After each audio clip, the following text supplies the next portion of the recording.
Today, is Paula's premiere pick positively pleasant? Perhaps. Or will it be... Lost in the Pluffle Shuffle. That's the name of the show.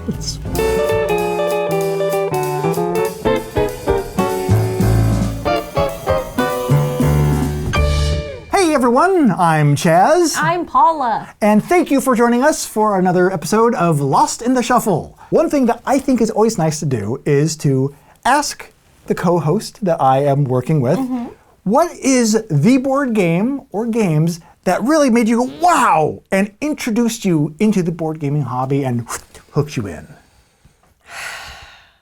Okay. So I have two ways of approaching the answer to this. Ooh. And one is because before we started, I'll let you all in on a secret. Chaz said, do you have a game that has informed your gaming tastes? That does sound like me. And actually, that's a slightly different answer. Slightly, Ooh. I think. We're already off script. We're off script. I'm going to go back to being a child and playing the game of Clue. I loved playing Clue. We had my mom's old copy from the 1960s that she had from when she was a kid. Did it have like an actual lead pipe in it? It might have been. It was definitely like a little metal piece. The lead pipe in some old versions of Clue was an actual lead pipe. It was an old one. Okay. A long brown box cover. It's fine. Chaz will put an image of it on screen right now. Poof. I loved acting out the story of playing Clue more than I loved playing Clue. Okay. And I would actually be like, I want to play Clue, and what I actually meant was I want to pretend I'm in the murder mystery. Cut to 14, 13 years ago, somewhere in there. And I sit down and I play a game of Betrayal at House on the Hill. You can see how Clue-obsessed Paula would perhaps look at a game like Betrayal at House on the Hill and go, what? Where have you been all my life? I can see why the actress in you was drawn to it, and that game can make such amazing stories. It can, and so this is my first time playing it. Okay. And we've set the scene, and there's I think we might even been playing with candles to make it spooky. Ooh. We're characters with stats, and we're flipping over the tiles to build this haunted house as we go, and then the haunt is triggered. And I'm wait, not only are we cool living out this story, and I'm reading cards about how my own reflection is whispering threats in my ears or whatever. I'm what? When I look in a mirror. But now you're telling me that we've triggered a haunt. One of us is going to become a traitor and have their own set of rules. And they were yes, that's what's happening. And guess who was the traitor? The very first time I was the traitor and I won. And I walked away from that game night saying, I want more of whatever this is. So it wasn't the board gaming social experience or the mechanisms per se at all. It was something about Betrayal at House on the Hill struck a chord with you from oh my gosh, this is what games can be. I didn't know a game could do this. I didn't know a game could make me feel like I was in a story, which is a thing I love. It's why I'm an actor. It's why I read books. It's why all of these things. And a game gave me that feeling, and I didn't know it was possible. And then that was it. That was it for me, Chaz. Do you find that you gravitate towards games that tell a story and leave you with the story? I will play a lot of other games. My most played game is Castles of Burgundy. Okay. Which is the most non-narrative. I was going to say, that is the most straightforward Euro-y non-narrative game that I could think of. It's an incredible game. I can appreciate, obviously, other kinds of games. But if a game has a narrative, if it comes with a book you need to read, if it's got a little character card or choose your own adventure or a branching, what you choose, the app is going to track it. I'm yes, I'm in. Okay. Give it to me. It's the quickest way to get me to go, oh, I want to check that out.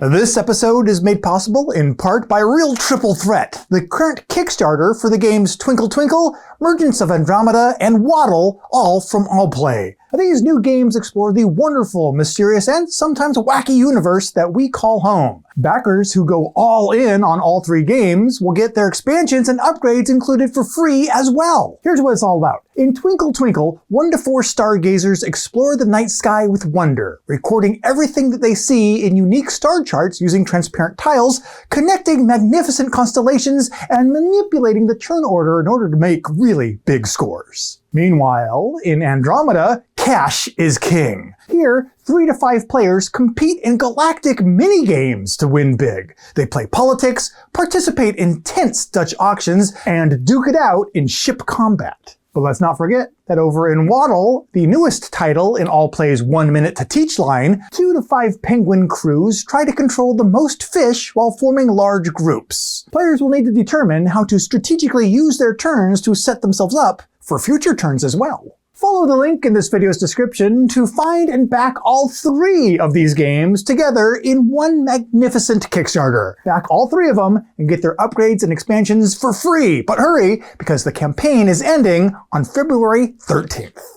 Now, I can understand, too, your story of when you would play Clue by yourself, because when I was young... I never said it was about myself. Okay, I am projecting a little bit. Aww.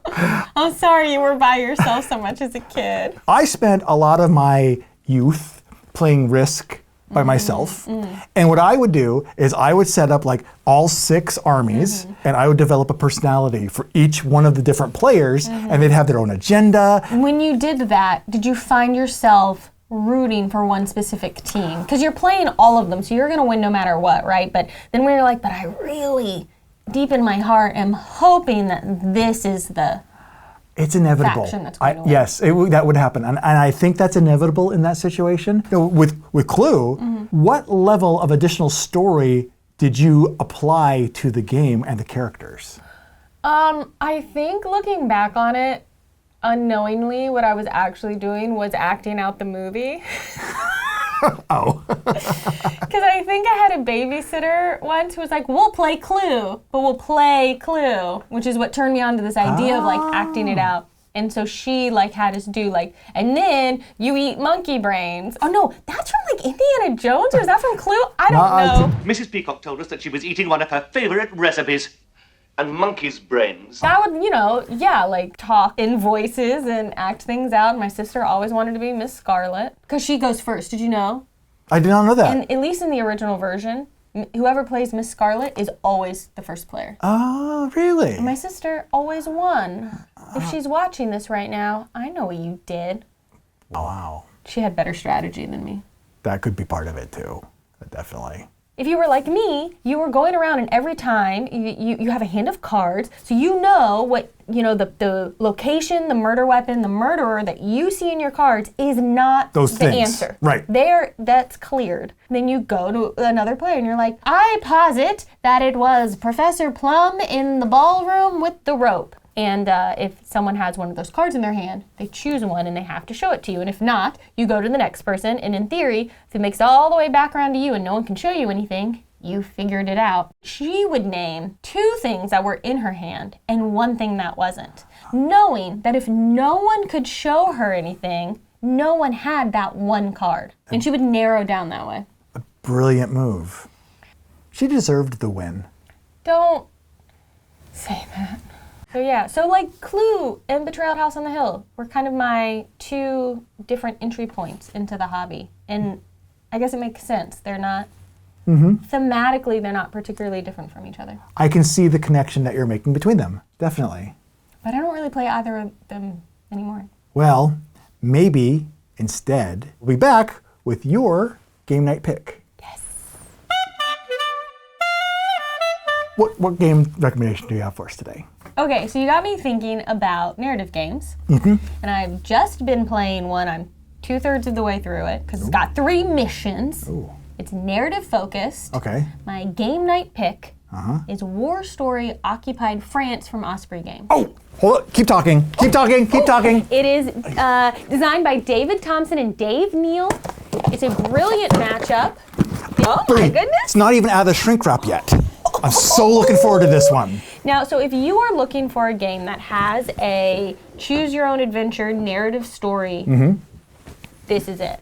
This is the one. It's a big book of stuff. Ooh. And your missions working in occupied France during World War II, trying to help the French resistance. Okay. So you are taking your agents and you're choosing which ones to bring on a mission with you, and you're assigning them. They all have different skill stats. Okay. And when you go on a mission, then you get to choose. Like, you have these cards and be like, okay, you can look at this card, or this card. So you're like, well, let's do this. And you flip to a paragraph in the book, and then it might tell you what happens. It might give you a choice. You might have to do a skill check based on the values of the skills of your agents. And then based on that, you flip to another little paragraph. Oh. And you just keep flipping in the book to see what happens. And I have to say that the writing in this game is the best writing I have ever seen in a board game.